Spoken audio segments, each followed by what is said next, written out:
Doctor Goyal Ayurveda care में मैं doctor Ashish Goyal आप सब दर्शकों का बहुत बहुत स्वागत करता हूं।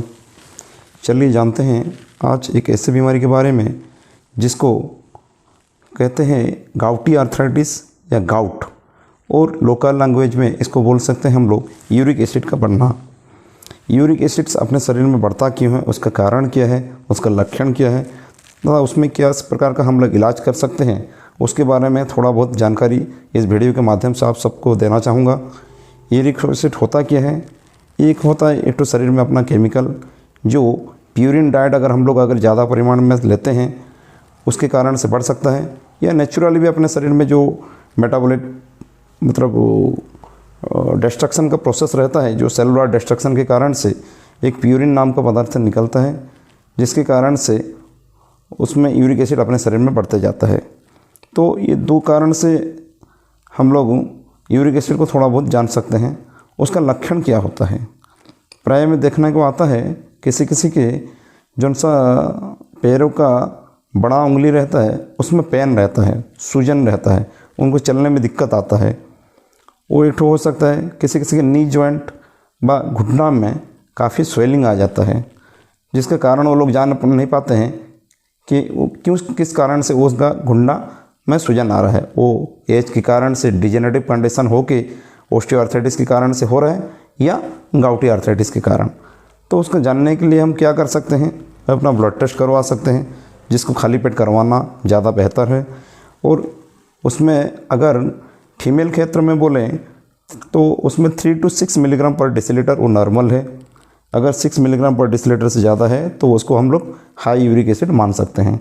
अगर मेल के क्षेत्र में अगर ये 7 मिलीग्राम पर डेसीलीटर से ज़्यादा है तो उसको हम लोग हाई मानते हैं।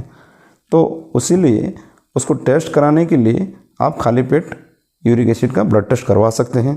अगर 7 मिलीग्राम से ज़्यादा मेल में आता है और 6 मिलीग्राम से ज़्यादा फीमेल के क्षेत्र में आता है तो उसको हम लोग हाइपर यूरिसीमिया या गाउटी आर्थराइटिस के अंडर कंसिडर कर सकते हैं। नेक्स्ट जानते हैं वो कौन सा प्यूरिन डाइट है जिसको हम लोग अवॉइड करें। मोटी मोटी 3 चीज़ मैं बताना चाहूँगा आप सबको, जिसको हम लोग को याद रखने के लिए मैं ऐसा भी बोल सकता हूँ, गधा टेक्निक या आस टेक्निक भी बोल सकते हैं। जैसे कि आस, ASS आस, ए से अल्कोहल। आप सबको अल्कोहल को डेफिनेटली अवॉइड करना चाहिए। ये यूरिक एसिड बढ़ने के लिए सबसे मुख्य कारक होता है।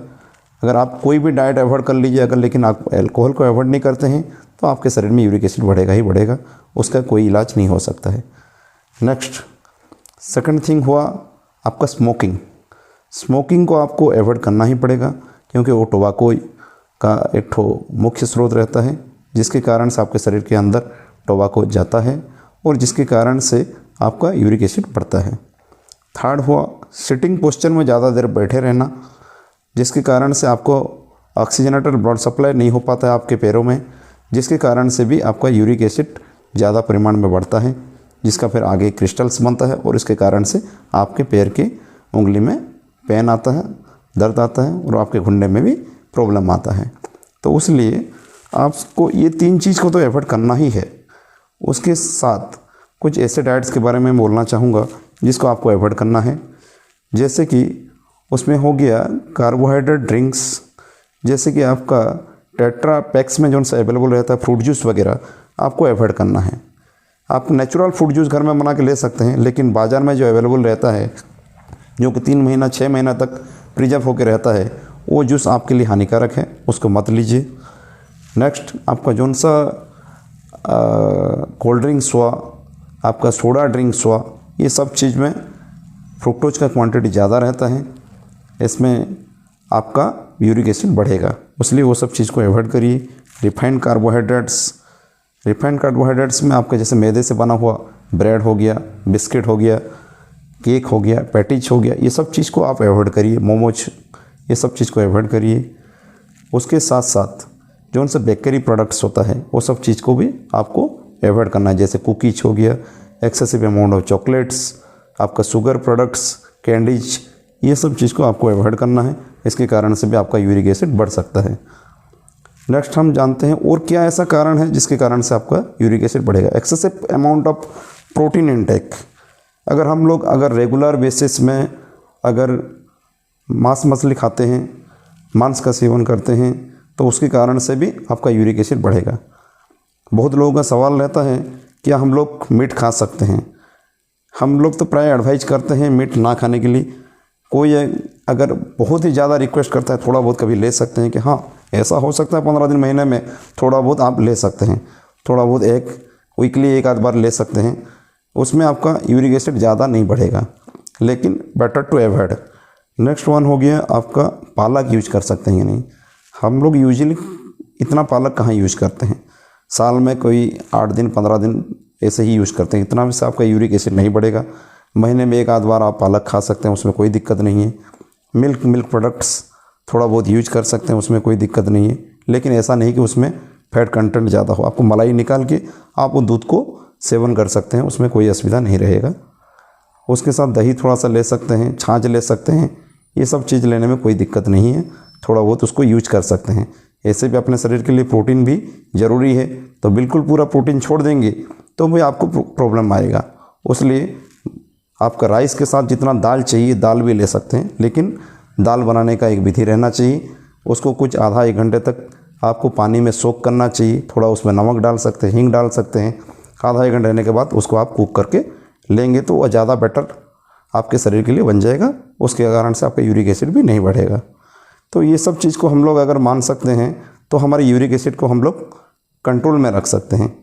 इसलिए आप सब दर्शकों से मेरा रिक्वेस्ट है कि ये सब चीज़ को अवॉइड करिए। और उसके साथ मैं कुछ रेमेडीज बताना चाहूँगा जिसके द्वारा आपका यूरिक एसिड थोड़ा बहुत कंट्रोल में आएगा। जैसे कि आप कुछ गैजेट्स में लगे हुए हैं, कुछ मोबाइल में लगे हैं, सिटिंग पोस्चर में बैठे हुए हैं, कंप्यूटर में बैठे हुए हैं, तो 30 मिनट में कम से कम 3 मिनट के लिए आप थोड़ा बहुत वॉक कर लीजिए। उसके कारण से आपका क्या होगा, जो सा ब्लड में रुकावट आ रहा होगा, ब्लड पास नहीं हो पा रहा होगा वेंस में प्रॉपर वैसे नीचे के पैर में, उसमें प्रॉपरली पास हो जाएगा, जिसके कारण से आपको इतना दिक्कत नहीं आएगा। रेगुलर बेसिस पर एक्सरसाइज करिए, भले ही आधा घंटे के लिए हो, लेकिन एक्सरसाइज करिए, मेडिटेशन करिए, योगा थोड़ा बहुत कर सकते हैं। वो सब करने से आपका शरीर फिट रहेगा। पानी का सेवन सफिशिएंट अमाउंट में करिए, कम से कम 3 से 5 लीटर पानी आपको हर रोज़ पीना है, और हो सके तो वार्म वाटर पीना आपके लिए ज़्यादा फ़ायदेमंद रहेगा। ये सब चीज़ को आप अगर रेगुलर बेसिस पर यूज़ करते हैं तो आपका यूरिक एसिड निश्चित रूप से कम होगा। उसके साथ फ्रेश वेजिटेबल्स खाइए, फ्रेश फ्रूट्स खाइए, उसमें कोई दिक्कत नहीं है, वो सब चीज़ आप ले सकते हैं। और जोन सा चीज़ मैंने मना किया वो सब चीज़ को अवॉइड करिए। कुछ आयुर्वेदिक मेडिसिन्स होता है, जैसे कि गिलय होता है, गिलय मतलब टिनोस्पुरा कोडीफोलिया, उसका मतलब पत्ता को उबाल के 1 गिलास मतलब पानी में 4-5 पत्ता टिनोस्पुरा कोडीफोलिया या आपका जो सा गुड़ची को उबाल के 1 कप जब रह जाए 3 मतलब 1/3 जब रह जाए पानी, उसको आप यूज करिए खाली पेट में सुबह और शाम। वो आपके यूरिक एसिड को कंट्रोल करने में हेल्प करेगा। आंवला का जूस ले सकते हैं, साइट्रस फ्रूट्स ले सकते हैं, जिसमें भी विटामिन सी का अमाउंट ज़्यादा परिमाण में है, उसको आप ले सकते हैं। वो शरीर के लिए अच्छा है, यूरिक एसिड को एक्सक्रीट करने के लिए हेल्प करेगा। और भी बहुत सारा आयुर्वेदिक मेडिसिन है सर जिसको हम लोग यूज कर सकते हैं, लेकिन आयुर्वेदिक डॉक्टर के कंसल्टेशन के अंदर में ही उसको करना चाहिए। तो आप सबको मैं एडवाइस करूँगा कि आप लोग वो सब चीज़ को एक आयुर्वेदिक डॉक्टर के कंसल्टेशन में ही यूज करें। तो ये सब चीज़ आप लोग अवॉइड करके यूरिक एसिड को अपने कंट्रोल में रख सकते हैं, और इसके कारण से कुछ पेशेंट्स का भला हो सकता है। इसलिए इस वीडियो के माध्यम से आप लोगों को मैं कुछ सम्यक धारणा यूरिक एसिड के ऊपर दिया, लेकिन पूरी जानकारी के लिए आप कोई आयुर्वेदिक डॉक्टर से कंसल्ट कर सकते हैं। उनके कंसल्टेशन में कुछ आयुर्वेदिक मेडिसिन यूज़ कर सकते हैं, जिसके कारण से आपका यूरिक एसिड बहुत जल्द ही कंट्रोल में हो जाएगा, और ये ठीक होने जैसा बीमारी है आराम से ठीक हो सकता है। बहुत बहुत धन्यवाद इस वीडियो को देखने के लिए। अगर आपको पसंद आया हो और इस प्रकार का वीडियो और देखना चाहते हैं तो एक लाइक निश्चित रूप से करें। धन्यवाद।